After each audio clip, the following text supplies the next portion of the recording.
नमस्ते दोस्तों, एक बार फिर आपका स्वागत है। कक्षा 10वीं का तुलसीदास का जो रामचरितमानस का बालकांड है, उस बालकांड में से राम लक्ष्मण परशुराम संवाद भाग 2, इसका हम सरलाप करते हैं। उससे पहले हम इसके जो कठिन शब्दार्थ है वो ले लेते हैं। भी हंसी हंसकर लखनऊ लखन बोले मृदुवाणी, मृदु भाषा में बोलना, मधुर वचन बोलना। अहो मुनीस, मुनीस यहाँ कहा गया परशुराम जी को महाभट महान योद्धा मानी माना।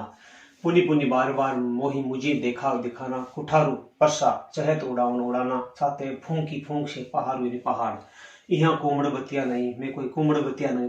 कोमड़बतिया एक पौधा होता है जिसको अंगुली से छूते जो मुरझा जाता है, और यहाँ कुमड़बतिया लक्ष्मण अपने लिए कहते हैं कि मैं कोई निर्बल व्यक्ति नहीं हूँ, को नहीं जो तर्जनी देखी डर जाही, जो तर्जनी अंगुली देखकर जो डर जाएगा। देखी कुठारू सरासन बना, सर का आसन होता है धनुष, जिस पर बाण को बिठाया जाता है। बाण बाण में कछु कुछ कहा सहित अभिमान, अभिमान सहित। भृगुसुत परशुराम जी समुजीव जनेऊ, यज्ञोपवी जो ब्राह्मण लोग धारण करते हैं। बिलो की देखी जो कछु कहे सहो सहना, ही क्रोध रोकी रोक कर। सुर देवता महिसुर ब्राह्मण हरिजन भगवान के भक्त अरु गाय गाय, हमारे कुल वंश में इन पर न सुराई वीरता दिखाना, सुराई में वीरता दिखाना। मधे वध करने से पापू पाप लगता है। अपकीर्ति अपयस हारने से अपयस की प्राप्ति होगी। मार दो चाहे, पा यानी पैर, पई है पढ़ना तुम्हारे आपके। कोटि करोड़ कुलिस सम वचन, कुलिस कहते वज्र को, सम समान वचनो वचन तुम्हारा आपके। व्यर्थ बेकार ही धरुन धारण करते हैं, धनु बाण बाण कुठारा परसा। जो बिलो की देखी अनुचित कहूं क्षमो क्षमो क्षमा करना। महामुनि महामुनि कहा गया परशुराम जी को धीर। सुनी सुनकर सरोष रोष युक्त भृगुवंश मणि, भृगुवंश की मणि अर्थात परशुराम जी बोले बोले। गिरा गंभीर, गिरा गंभीर, गिरा यानी वाणी, गंभीर यानी गंभीर। तो पूर्व प्रसंग के अनुरूप ही ये भी बालकांड से लिया गया, और इसमें भी लक्ष्मण जी और परशुराम जी के बीच जो व्यंग्योक्ति हैं, उन व्यंग्योक्तियों का यहाँ वर्णन हुआ है। तो हम इसकी व्याख्या करते हैं। विहसी लखनऊ बोले मृदु वाणी, परशुराम जी के कठोर वचन सुनकर हंसते हुए लक्ष्मण मधुर वाणी में बोले। अहो मुनीसु महावटी मानी, हे परशुराम जी, आपने तो अपने आप को महान योद्धा समझ रखा है। हे मुनि, अपने आप को तो आप महान योद्धा समझते हैं। पुनि पुनि मोहि दिखाओ कुठारू, और इसीलिए बार बार मुझे आप अपना जो फरसा दिखाते हैं। पुनि पुनि में पुनरुक्ति प्रकाश अलंकार है, जब एक ही शब्द बार बार आए और उसका अर्थ एक ही हो तो वह पुनरुक्ति प्रकाश अलंकार होता है। पुनि पुनि मोहि, मुझे लक्ष्मण जी कहते कि हे परशुराम जी, आप बार बार मुझे कुठारा दिखा रहे हैं। चहत उड़ावन फूकी बहारू, आप फूंक से पहाड़ उड़ाना चाहते हैं, इन असंभव को संभव बनाना चाहते हैं। लक्ष्मण जी कहते कि मैं आपके धमकी से डरने वाला नहीं हूं। यह कहने का तात्पर्य यह है। देखी कुठारू सरासन बाना, देखी यहाँ कोमड़बतिया को नहीं, मैं कोई कोमड़बतिया नहीं हूँ। कोमड़बतिया छूने का जो पौधा होता है उसको हाथ से छूते, अंगुली से छूते मुरझा जाता है, शर्मा जाता है। तो मुझे आपने निर्बल समझ रखा है, मैं कोई निर्बल नहीं हूँ, कमजोर नहीं हूँ। जे तर्जनी देखी मरी जाही, जो तर्जनी देखकर मर जाएगा, अर्थात आपकी जो धमकियां, उन धमकियों से मैं डरने वाला नहीं हूँ। लक्ष्मण जी परशुराम जी कहते हैं।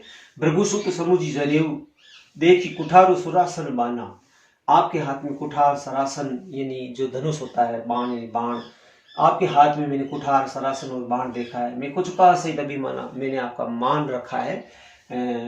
भृगुसुत समुझ जनेऊ बिलोकू, मैंने आपको भृगुवंश का समझकर और जनेऊ बिलो की, जो आपके गले में यज्ञोपवीत देखकर, जो कछु कहूं सहोरी से रोकी, जो कुछ आपने कहा उसको मैंने अपना जो क्रोध है जी से रोकी। मैंने अपना क्रोध रोक कर आपको कुछ नहीं कहा, क्योंकि आप भृगुवंश के हैं और आप एक ब्राह्मण हैं, इसलिए मैंने आपको कुछ कहा नहीं अब तक। सुर महिसुर, सुर कहते देवता, महिसुर कहते ब्राह्मण को, हरिजन भगवान के भक्त, अरु और गाय गाय। देवता महिषुर ब्राह्मण हरिजन हरि भगवान के भक्त अरु और गाय को हमारे कुल इन पर न सुराई, हमारे कुल में क्षत्रिय कुल में उन पर हम वीरता नहीं दर्शाते, वीरता हम नहीं दिखाते। सुराई का अर्थ होता है वीरता। तो लक्ष्मण जी कहते हैं कि देवता ब्राह्मण हरिजन और गाय पर हमारे कुल में परंपरा है कि हम उन पर किसी प्रकार की वीरता शूरता नहीं दिखाते हैं। बंधे पाप अपकीर्ति हरे, अगर आपका मैं वध कर देता हूँ, वध कर दूं तो मुझे इसका पाप लगेगा। अपकीर्ति हारे, और अगर मैं आपसे हार भी गया तो हमारी अपकीर्ति फैलेगी, क्योंकि ब्राह्मण के हाथों अगर क्षत्रिय हार जाता तो अपकीर्ति फैलती है हमारी। इसलिए दोनों ही दृष्टियों से देखा जाए तो मेरी ही हार है। मारता हूं, आप चाहे मुझे मार लीजिए, आपके पैर पर ही तुम्हारे, आपके मैं पैर पड़ता हूँ, चाहे आप मुझे मार ही लीजिए, लेकिन मैं आपके चरण स्पर्श करता हूँ, क्योंकि दोनों दृष्टियों से अनुचित है। अगर मैं आपका वध कर देता हूं तो इसका मुझे पाप लगेगा, और अगर मैं आपसे हार जाता हूं तो आप मेरी अपकीर्ति फैलेगी। इसलिए दोनों दृष्टिकोण से मैं आपसे युद्ध नहीं करना चाहता, मुझे क्षमा कर दीजिए, मैं आपके पांव पड़ता हूँ।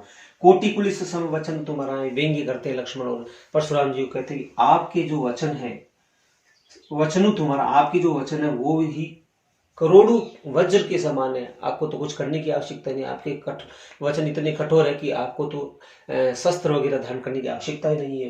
व्यर्थ धनु धनु बाण कुठारा, आपने बेकार में ही धारण कर रखे। क्या क्या? धनुष, बाण और पर्श आपने बेकार में धारण कर रखे। आपके तो वचन इतने कठोर है कि इनको, इन अस्त्र शस्त्र को धारण करने की आवश्यकता ही नहीं है। जो भी लोग की अनुचित कहूं क्षमो महामुनि धीर। और उस सभा में फिर परशुराम जी को क्रोध आ गया, और उस सभा को संबोधित करते परशुराम जी ने कहा, जो भी लोग को अनुचित कहूं क्षमो महामुनि धीर, सुनी सरोस भृगुवंश मणि बोले गिरा गंभीर।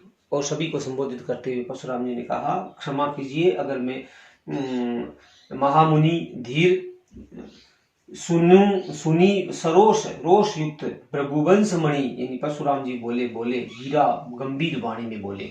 और लक्ष्मण के ये वचन सुनकर परशुराम जी गंभीर वाणी में बोले। संभवतः आपको ये वीडियो अच्छा लगा होगा, और मेरा अगला वीडियो अति शीघ्र ही मैं इस यूट्यूब पर RJ स्टूडियो जागनेट पर अपलोड करूंगा। आप मेरे वीडियो लगातार देखते रहें। थैंक यू, धन्यवाद।